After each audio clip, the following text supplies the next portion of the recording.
আসসালামু আলাইকুম রহমতুল্লাহি ওবরকাতুহু। সম্মানিত দর্শক, আমাদের গাঙ্গেয় বদ্বীপের অপার সৌন্দর্যের লীলাভূমি বঙ্গোপসাগরের বুকে জেগে ওঠা রত্নভাণ্ডার, জীবন্ত যাকে বলা হয় সৌন্দর্যের লীলাভূমি সেন্ট মার্টিন দ্বীপ। অবাক করার ব্যাপার হলো পৃথিবীতে অনেকগুলো সুন্দর সুন্দর দ্বীপ রয়েছে। মালদ্বীপে আছে, আমেরিকার যে হাওয়াই দ্বীপপুঞ্জ আছে হনলুলু, সাইপ্রাসের বেশ কিছু দ্বীপ আছে যেগুলো সুন্দরের জন্য খুবই বিখ্যাত। কিছু সমুদ্র সৈকত আছে যেরকম শারমাল শেখ, কিংবা সেই কুটাকিনা বালু মানে সেই ইন্দোনেশিয়ার যে বালি দ্বীপপুঞ্জ সেখানে।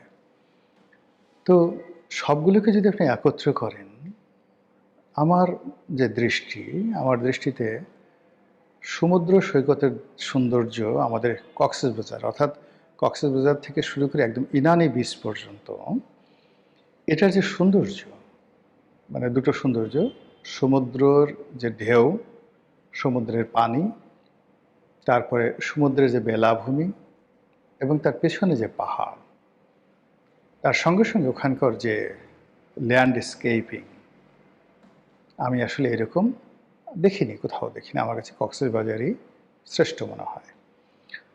আর সেন্ট মার্টিনকে আমার মনে হয় প্রকৃতির এক অপার বিস্ময়। এখানকার নীল জলরাশি, এখানকার প্রাণীদের বৈচিত্র্য, এবং এখানে যেভাবে এই দ্বীপটি সমুদ্রের বুকে জেগে উঠেছে, এটা যে কনস্ট্রাকশন, মাটির যে গঠন, পৃথিবীতে এটা দ্বিতীয় পিস আর নেই। তো আমাদের দেশের মানুষ সেখানে যায়, সারা দুনিয়া থেকে মানুষ আসে। সেন্ট মার্টিন সেই সেন্ট মার্টিন নিয়ে কিছুদিন যাবৎ লঙ্কাকাণ্ড ঘটছে।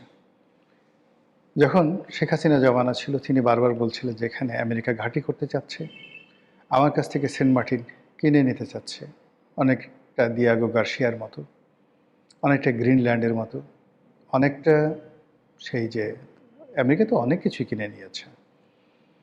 তো যাই হোক, তারা এইভাবে সেন্ট মার্টিন কিনতে চাচ্ছে, দখল করতে চাচ্ছে, লিজ চাচ্ছে, আর আমি সেটা দিচ্ছি না বলেই আমাকে তারা ক্ষমতায় রাখতে চাচ্ছে না। তো এই যে শেখ হাসিনার বক্তব্য, তিনি বলেছেন যে আমি মরে গেলেও সেন্ট মার্টিন দেব না, আমি বঙ্গবন্ধুর কন্যা, আমার দেশের এক সুতা জায়গা, 1 ইঞ্চি জায়গা বিদেশকে লিজ দিয়ে আমি ক্ষমতায় থাকতে চাই না। এখন আমরা তখন বলেছিলাম এটা ন্যাকামো, এমনি সে ক্ষমতায় থাকতে চায় না। আমেরিকার সাথে তার যে সম্পর্ক, আমরা কত যুক্তি দাঁড় করালাম যে আমেরিকা কেন সেন্ট মার্টিন চাইবেন, তাদের যুদ্ধজাহাজ এখানে আসতে পারবে না, এখানে ড্রাফট নাই, ইত্যাদি ইত্যাদি নানা রকম কথাবার্তা বলে বাংলাদেশে যারা আমেরিকান এই আলী রিয়াজের মতো যারা লোকজন আছেন, তারা যে সকল যুক্তি তর্ক দিলেন, আমরা বললাম হ্যাঁ, বৈজ্ঞানিক ব্যাখ্যা আছে বটে, এটা তো খুবই সত্য কথা। কেন আমেরিকা এখানে আসবে, আমেরিকা এখানে এসে তার লাভ কি, বাংলাদেশ থেকে কী নেবে, মায়ানমার থেকে কী নেবে, ইত্যাদি ইত্যাদি নানা রকম কথাবার্তা বলে আমরা বেচারা বা বেচারি শেখ হাসিনাকে একেবারে নাস্তানাবুদ করে ছেড়ে দিলাম। বললাম যে আপনি অতীতে অনেক অভিনয় করেছেন, অনেক ন্যাকামি করেছেন, মাথায় পট্টি বেঁধেছেন, তসবি দিয়েছেন, তাহাজ্জুদ নামাজ পড়ার চেষ্টা করেছেন, আপনি ভোর রাতে জায়নামাজ খুঁজে পান না, এই সমস্ত কথাবার্তা বলে মানুষকে আপনি বিভ্রান্ত করার চেষ্টা করেছেন, এটা আপনার একটা অভিনয়। আল্লাহর কি লীলা খেলা, শেখ হাসিনার পতন হল। এরপরে পলিথিন আপা বা তার পলিথিন আপার যে দল, তারা ক্ষমতায় এলো। আসার পর আমরা সবাই জানলাম যে বাংলাদেশে যে ক্ষমতার পট পরিবর্তন হয়েছে, এটা মূলত মার্কিন ডিপ স্টেট পলিসির কারণে। আমেরিকা এই ডিপ স্টেট পলিসির মাধ্যমে হাজার হাজার কোটি টাকা খরচ করে বিভিন্ন দেশের যে রেজিম চেঞ্জ করে, সেই রেজিম চেঞ্জের অংশ হিসেবে শ্রীলঙ্কাতে তারা ক্ষমতা পরিবর্তন করেছে, পাকিস্তানে ইমরান খানের সরকারকে হটিয়েছে, আর বাংলাদেশে শেখ হাসিনা সরকারকে তারা ক্ষমতা থেকে হটিয়েছে। আর এই ডিপ স্টেটের এই কথা স্বয়ং ডোনাল্ড ট্রাম্প তিনি ফাঁস করে দিলেন। শুধু তাই নয়, এই ডিপ স্টেট কীভাবে কাজ করে, এখানে কত টাকা বাংলাদেশকে তিনি দিয়েছেন সেই কথাও তিনি বললেন। আর ডিপ স্টেট বিভিন্ন এনজিওর মাধ্যমে, তারপরে তাদের যে রাষ্ট্রীয় সংস্থা ইউএসএআইডি তার মাধ্যমে, তাদের যে এনজিও অ্যাকশন এইড তাদের মাধ্যমে, বাংলাদেশের অনেকগুলো অন্ততপক্ষে 100 এনজিও রয়েছে। এই বদমাইশগুলো এই সবসময় আমেরিকার টাকা খেয়ে এরকম নিজের মা বোনকে আমেরিকানদের হাতে তুলে দেওয়ার মতো জঘন্য অপরাধ, মানে আসলে সেন্ট মার্টিন দেওয়া বা দেশের মাটি দেওয়া, দেশের স্বার্থ বিদেশিদের কাছে জলাঞ্জলি দেওয়া, আর নিজের মাকে হানাদার হাতে তুলে দেওয়া, নিজের স্ত্রী বা কন্যাকে ধর্ষকদের হাতে তুলে দেওয়া এবং হাসি মুখে তুলে দেওয়া, এর মধ্যে আমি কোনো পার্থক্য দেখি না। জন্মভূমির মর্যাদা কোনো অংশেই মায়ের চেয়ে কম নয়। মানুষ মরণশীল, মা মারা যাবেন, কিন্তু জন্মভূমি থেকে যাবে। আর যারা মাকে ভালোবাসেন, এই পৃথিবী তাদের অনেককে হয়তো স্মরণ করেন, আল্লাহর আরশে আজিমে লেখা থাকে, কিন্তু যারা জন্মভূমিকে ভালোবাসেন কিয়ামত পর্যন্ত তাদের নাম থেকে যাবে। এই বাংলাকে যারা ভালোবেসেছিল, আমরা কি ইশাখাকে ভুলতে পারবো? মোশাখাকে, শশাঙ্ককে, আলাউদ্দিন হোসেন শাহকে, শায়েস্তা খানকে? আমরা কি ভুলতে পারবো সালাম, রফিক, জব্বার, বরকতকে? আমরা কি ভুলতে পারবো স্বাধীন যুদ্ধে, মহান স্বাধীনতা যুদ্ধের সেই বীর সেনানীদের, সেই বীরশ্রেষ্ঠদেরকে? কোনোদিন ভুলতে পারবো না, কোনোদিন না। কাজেই একইভাবে আবার এই দেশের বিরুদ্ধে যারা কাজ করেছেন, আমরা কি মির্জাফর, রায়দুল্লাহ, পিয়ার লতিফ তাদেরকে ভুলতে পারবো? আমরা কি সেই খন্দকার মোশতাককে ভুলতে পারবো? আবার এই যুগে যারা নতুন মির্জাফর হিসাবে আবির্ভূত হয়ে এই বাংলার স্বাধীনতাকে মার্কিন ডিপ স্টেটের হাতে তুলে দেওয়ার জন্য তাণ্ডব চালিয়েছেন এই বাংলাদেশে, কিয়ামত পর্যন্ত এদেশের মানুষ তাদেরকে ভুলবে না, ক্ষমা করবে না, এবং তাদের প্রতি ঘৃণা হতেই থাকবে। তো যেটা বলছিলাম,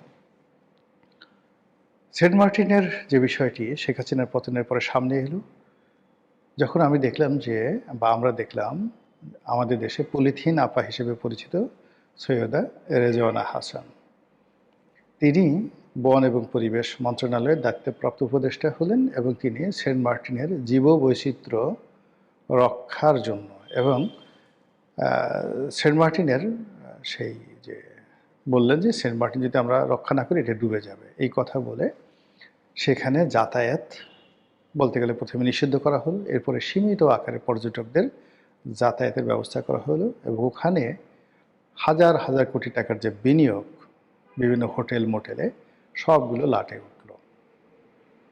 তো এই অবস্থাতে আমরা যারা সাধারণ পাবলিক, আমরা বুঝে নিলাম ঘটনা যা ঘটার ঘটে গিয়েছে। ডিপ স্টেটের নামে যা কিছু শুনছিলাম, শেখ হাসিনা যে ঢং করে যে কথাগুলো বলছিল বলে আমরা অভিযোগ করছিলাম, মূলত সবই সত্য। যা হোক, পলিথিন আপার দল গেছে, তারেক রহমান সাহেবের সরকার আসছে, এখন বলা হচ্ছে যে এই সরকারও ডক্টর মোহাম্মদ ইউনূস সরকারের এক্সটেন্ডেড ভার্সন। এর কারণ হলো ইউনূস সরকারের সবচেয়ে কে পার্সোনালিটি যিনি আছেন, খলিলুর রহমান, তিনি এই সরকারের পররাষ্ট্রমন্ত্রী, এবং ডক্টর মোহাম্মদ ইউনূসকে রেখে দেওয়া হয়েছে ভিভিআইপি প্রোটোকলে। আগামী 1 বছর তাকে সেই এসএসএফের প্রোটেকশন দেওয়া হবে, যেভাবে তারেক রহমান সাহেব প্রোটেকশন পাচ্ছেন বা প্রেসিডেন্ট পাচ্ছেন, বোঝার চেষ্টা করুন। এবং যেখানে বাংলাদেশে এত কিছু হচ্ছে, সব লোকজন যেখানে উপদেষ্টাদের পালানোর ব্যাপারে মানে আলাপ আলোচনা করছে, তারা যেন বিমানবন্দর দিয়ে পালাতে না পারে, ঠিক সেই সময় উপদেষ্টারা নিজেরা বসে একসাথে একত্র হয়ে আনন্দ করছেন, ফুর্তি করছেন, কেক কাটছেন এবং হাসাহাসি করছেন, মুখ হা হা হা হা করে। যাত্রা দলের নায়ক মানে ভিলেন যেভাবে হাসে না, মুখ হা হা হা হা করে, ওই রকম এদের হাঁটা চলা কথাবার্তা দেখে মনে হয় তারা যাত্রা দলের ভিলেন। অনেককে, কেউ কেউ মানে কেউ কেউ অবশ্য ভালো আছেন। তো তারা এই সময়টাতে সরকারি বাসভবন দখল করে রেখে, মানে লজ্জাও নেই, যেদিন ক্ষমতা গেছে উচিত ছিল সেই দিনই তো সেই সরকারি বাসভবন ত্যাগ করা, কিন্তু তারা করেনি। তারা সেই বাসভবনে রয়ে গেছে, এখনও আছে কিনা আমি জানি না। তো যাই হোক, সেখানে বসে তারা কেক কাটলো, সব কিছু কাটলো। ইট মিনস তারা যায়নি, এখনও শ্যাডো রূপে, ছায়া রূপে সরকারের উপরে তারা প্রভাব বিস্তার করছে, দেশের কলকাঠি নাড়ছে, এবং আমেরিকার প্রতিনিধিত্ব করছে। ঘটনা যদি তাই হয়, তাহলে সেন্ট মার্টিনের খবর কি? আছে? সেন্ট মার্টিন কি এখনো আছে? আপনি কি যেতে পারছেন? আমরা কি যেতে পারবো? এই প্রশ্ন করার আগে আরও দুটো ঘটনা বলি যে, এই গত ১৭ মাসের আমেরিকার যে দাপট ছিল সারা দুনিয়াতে, এখন এই মুহূর্তে সেই দাপট এখন তুঙ্গে। বিশেষ করে ভেনেজুয়েলার প্রেসিডেন্টকে ধরে আনার পর, মাদুরোকে ধরে আনার পর, মানে ডোনাল্ড ট্রাম্প অপ্রতিরোধ্য হয়ে পড়েছেন।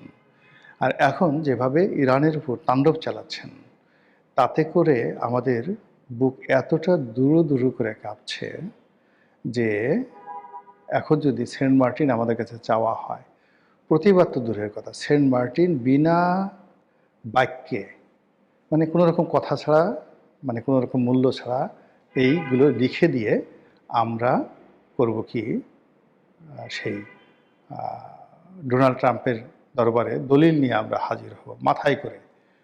সেই দলিল মাথায় করে না হাজির হব, হুজুর এসেছি, এই নেন আপনার উপহার। এইরকম ভয়ের মধ্যে আমাদেরকে ফেলে দিয়েছে ইরানের এই যুদ্ধের ফলে। কাজেই সেন্ট মার্টিনবাসীর জন্য, সেন্ট মার্টিনের ভূমির জন্য, ওখানকার পশু পাখির জন্য